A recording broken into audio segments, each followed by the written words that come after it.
Have you ever stopped and thought, why would NASA, the world's most powerful space agency, care about India's Shivlings? And why is this Mahashivratri on February the 15th, 2026 being whispered about as a night of a rare cosmic alignment that hasn't happened in 100 years? Some scientists believe something extraordinary could unfold that night, something that can shift your body, your mind, and your destiny. And here's the uncomfortable truth. If you don't understand what this night is really about, you might sleep through the biggest spiritual opportunity of your life. Hello and welcome to The Conscious Mic. In today's special video, we're not only talking about faith, we're talking about a kind of divine science that has left even modern researchers stunned. I'm Alpa Pandya, and on this channel I break down Sanatan Dharma and ancient scriptures in a way that actually makes sense, without fluff, without fear, and without blind belief. Now, multiple satellites have reportedly detected unusual energetic activity above major Jyotirlings, activity that spikes around Mahashivratri. And this year, the planetary positions are being described in a way that feels almost unreal, as if a magnetic portal could open. What is that secret?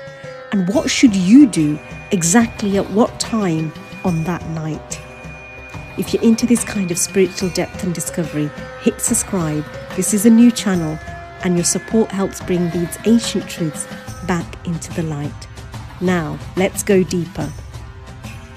Listen carefully, because this part shapes everything. Have you noticed how ancient Shiva temples and Jyotirlings across the world seem uncannily aligned with the stars and constellations? Then comes something even stranger. Scientists have recorded a mysterious humming in the silence of space, a sound some claim mirrors the vibration of Om. Quite a few years ago this happened. And here's the biggest revelation. The Shivling is not just a stone. It's being described like a universal antennae. Some researchers suggest its form is an ellipsoid, a shape known to interact powerfully with waves and fields. Modern science talks about the torus field, which is energy that loops through itself, sustaining its own motion. And the Shivling is built on that very principle. So when our elders said Shiva resides in the Shivling, they weren't speaking in poetry alone. They were pointing to something precise, a condensed reservoir of pran, of living energy. Today's generation talks about quantum entanglement. Now imagine that idea through the lens of the Shivling, a vibration here and a response there. These temples weren't only places of worship, they were communication hubs. Our ancestors didn't just place stones, they charged them. So on nights like Mahashivratri, when the earth tilts at a specific angle toward the cosmos, those Shivlings become like transmitters. And what you vowed that night didn't just stay in your mind, it moved outward into the universe, into Shiva. This isn't mythology. It's a game of frequency and vibration that even today's science is still trying to decode. But this doesn't start with NASA. It starts with something far older. Because what modern science speaks in fragments, the Shiv Puran lays out like a complete map. In the Koti Rudra Samhita, Mahashivratri isn't described as a festival. It's described like a manual for union with the cosmos.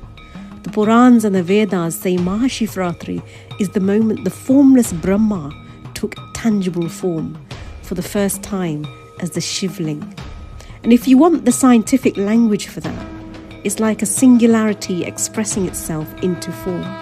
A beginning without a beginning, a pillar of light with no end, the Jyotirling. But here's the secret that should make you sit up straight right now. The Purans don't just describe the event, they describe a method, a hidden system through which an ordinary human being like you and me can connect directly to Shiva consciousness on that night. The rishis called it the night of the great union, when the soul can touch the cosmic. Now the real question, how does that union happen? Is it a mantra? Is it a posture? Is it a specific movement or a specific moment? A lesser discussed section hints at a method that can take your energy from zero to peak in one single night, and I'll share that with you in this video. But wait, I'll reveal the exact arrangement and the most crucial moment later in this video, when we open a page of the Purans that many people claim has been kept hidden in plain sight for centuries. Because if you understand it, February the 15th won't feel like just another night. It will feel like a door. Now listen with full focus, because this is where modern astronomy and ancient calendars collide. There are reports that instruments like the Hubble and James Webb have observed intense cosmic events, including high energy bursts, and researchers continue studying how space weather interacts with Earth's magnetic field. And the claim that's grabbing everyone's attention at the moment is this. On the night of February the 15th, 2026, the Earth, the Moon, and certain planetary positions may create a rare energetic geometry, with effects said to be strongest over India's Jyotirlings. Some even speculate gravity and magnetism behave differently that night. Now, connect that to the Shiv Puran. The Purans say the doors of the universe open on Mahashivratri. Modern science uses another phrase. They use an interdimensional event. So what is real here, and what is exaggeration? What is measurable and what is mystical? And most importantly, if there is a window, what do you do inside it? Stay with me, because in a moment I'm going to break down the exact method step by step so you can actually do this properly on the night of the 15th of February. And when you put the idea of NASA level observation next to what our scriptures describe, it points to one unsettling possibility. That night, something in nature supports upward movement of energy. And in yogic terms, this is where Mahashivratri was designed to be a night of being awake, alert, and upright. Because here's the thing, if your spine is collapsed, if you're slumped, or if you sleep through it, you're basically choosing the lowest setting on a night meant for elevation. This is the night for big manifestations. And yes, you'll hear claims that on Mahashivratri, the air around powerful Shiva temples feel different, more charged than usual. Science would describe that language as ionization, changes in the atmosphere, electromagnetic sensitivity, geomagnetic shifts. Devotion would call it Mahadev's presence. Either way, it's pointing to the same conclusion. Mahashivratri isn't just religious theatre. It's designed like a cosmic event, a night meant to rewire you from the inside out. So let's go one step deeper into the mystery of this, because to even attempt to understand this properly, you have to bring together two worlds, modern observation and ancient calculation. And this year, Mahashivratri 2026 is being spoken about like it's not ordinary. So what exactly is supposed to happen on the night of February 15th? And what three proofs do people connect to NASA-style data and ancient scriptures? Listen carefully. Proof 1. Astronomy and alignment. According to planetary position data used in astronomy apps and space tracking, that night certain major bodies form an angular geometry that people interpret as significant. Now, let's be precise. Science doesn't say a miracle is guaranteed, but science does say the Earth is constantly under gravitational influence from the sun and moon. Tides will start to move, pressure shifts, magnetic conditions fluctuate. The spiritual claim is this: this particular configuration amplifies the effect. Not magic, more like the environment becomes more supportive for upward energy work. Proof number 2. Scriptural mathematics and the Nishita Kaal. Now this is where the ancient mind gets scary accurate. Texts like the Surya Siddhanta and references in the Shiv tradition describe Nishita Kaal not as a random midnight time, but as a power window. And the Panchang for this Mahashivratri mentions combinations like Sarvat Siddhi Yoga and Shiv Yoga, which many consider rare. Then comes the detail that makes people pay attention. During Nishita on February 15th, the moon is said to be influenced by Shravan Nakshatra. Now spiritually, Shravan is deeply linked to listening, devotion, Vishnu energy, and Shiva consciousness. Scientifically, people translate this as the moon's light and atmospheric ions can influence the nervous system and mind state. And here's the kicker: if you are awake at that time with your body still and spine upright, your pineal gland, the symbolic third eye, becomes more responsive to meditation. And that's why during Mahashivratri, people do the puja at night, which is the time it's supposed to be done. It's the time of meditation and puja. Proof number 3, space energy talks and Jyotirling symbolism. Now, in modern science, NASA studies cosmic events all the time. Gamma rays, space weather, solar winds, radiation patterns. The spiritual storyline connects this to the Jyotirling idea, that the pillar of light becomes most alive on Earth during this season and this night. And the real excitement here is built around the Muhurat. What time is that going to be? Well, let me tell you, 11:50 p.m.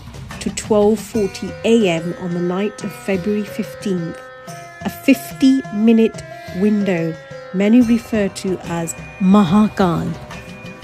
In spiritual language, the veil is thinner. In scientific language, conditions may be more magnetically sensitive. So here's the instruction that matters to you.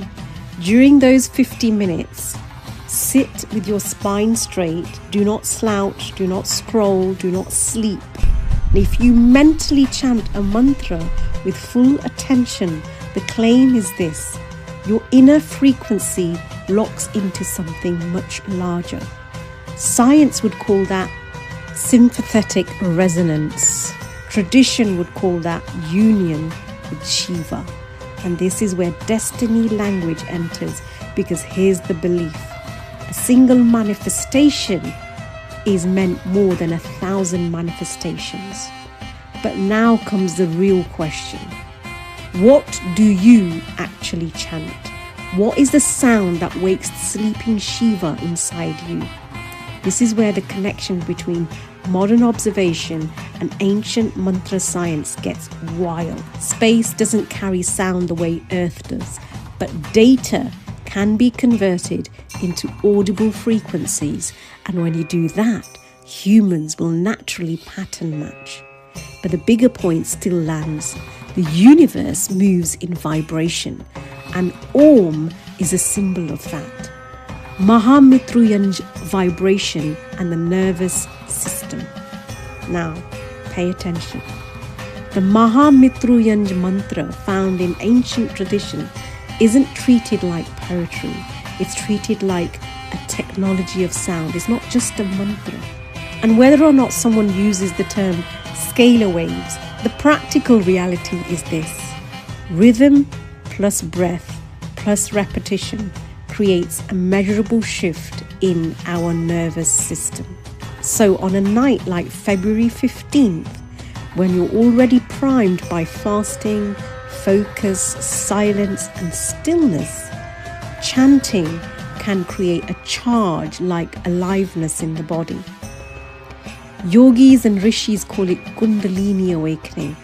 Modern people call it activation. Either way, it's energy waking up.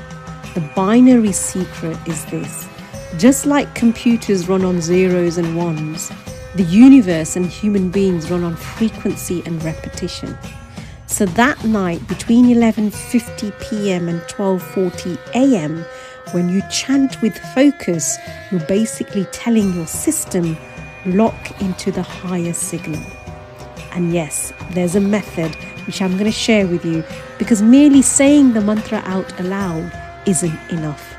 When you mentally chant this mantra, your frequency locks in with the frequency of the universe. But here's the part most people don't tell you. There is a special method for chanting this mantra on that night. Now, let's talk about the miraculous benefit you'll feel with your own body the very next morning. Science says when the energy of the body is moving upward, the immune system reaches its peak. Our elders and rishis used to say those who keep the fast and stay awake on Shivratri, disease cannot touch them for the rest of the year. And today, even modern frequency research is starting to echo this. But you will only feel the real benefit if you follow the Shiva method. So now, let's learn the secret practice that the Purans, the Veds, the Rishis, the Munis call Mahasadhana. The Mahasadhana method. Step 1. Purify the asana, purify the posture. So sit in a quiet place, purify the area that you're going to be sitting in before the practice begins. Your spine should be absolutely straight, because according to science, when the spine is straight, electromagnetic induction becomes most effective. But if you sit hunched or slouched, the flow breaks, and instead of rising energy, you just feel tired. Step 2, pranayam and rhythm, the breath. The second step is to connect your breath with rhythm. Before you chant, breathe deeply and slowly for 10 minutes. Science calls this coherence. Only when your breath becomes steady, your brain becomes ready to receive higher input. This is when your system becomes receptive. Step 3, the Bija mantra and Mahamrityunjay combination. Now comes the biggest secret. It's not only the Mahamrityunjay mantra, it's how you combine it with Om. That night, place your hand on your heart and chant mentally, because sound wave research shows something very powerful. When your heartbeat and the vibration of the mantra move together, it creates a physioelectric effect inside the body, meaning your body begins generating an internal electrical charge on its own. And this is why yogis never treated mantra like words. They treated it like technology. Step 4, the power of sankalp, the manifestation. The final and the most secret part is the intention, the sankalp. In that meditative state, visualize one dream, one goal you truly want to fulfill. Elders say at that time, Shiva's door is open. Modern quantum language would call it the observer effect being at its strongest. Meaning, what you hold steadily in awareness, you begin turning into reality. Now the time has come when I'll tell you the special mantra you must chant with your hand on your chest during that sacred window. Research says the heart has its own electromagnetic field, far stronger than the brain. So when you place your right hand on your heart center, you complete the energy cycle of your body like a circuit. That night, close your eyes, keep your spine straight, feel your heartbeat, then chant this mantra mentally or softly.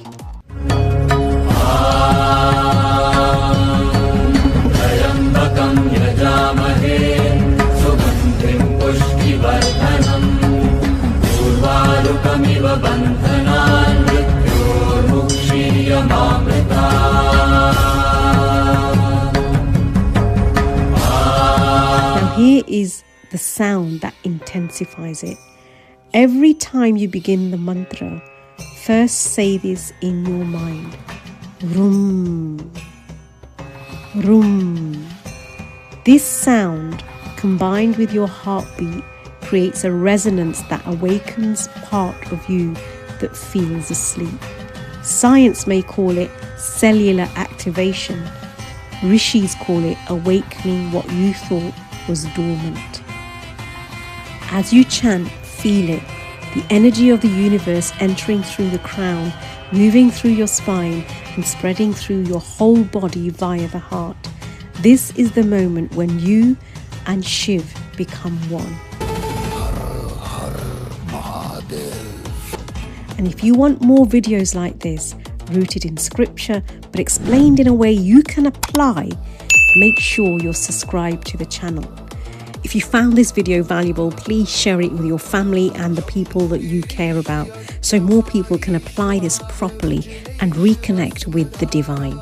And next, watch my Giri Babu interview, where we go even deeper into the truth about Shiv and the real world of Aghoris.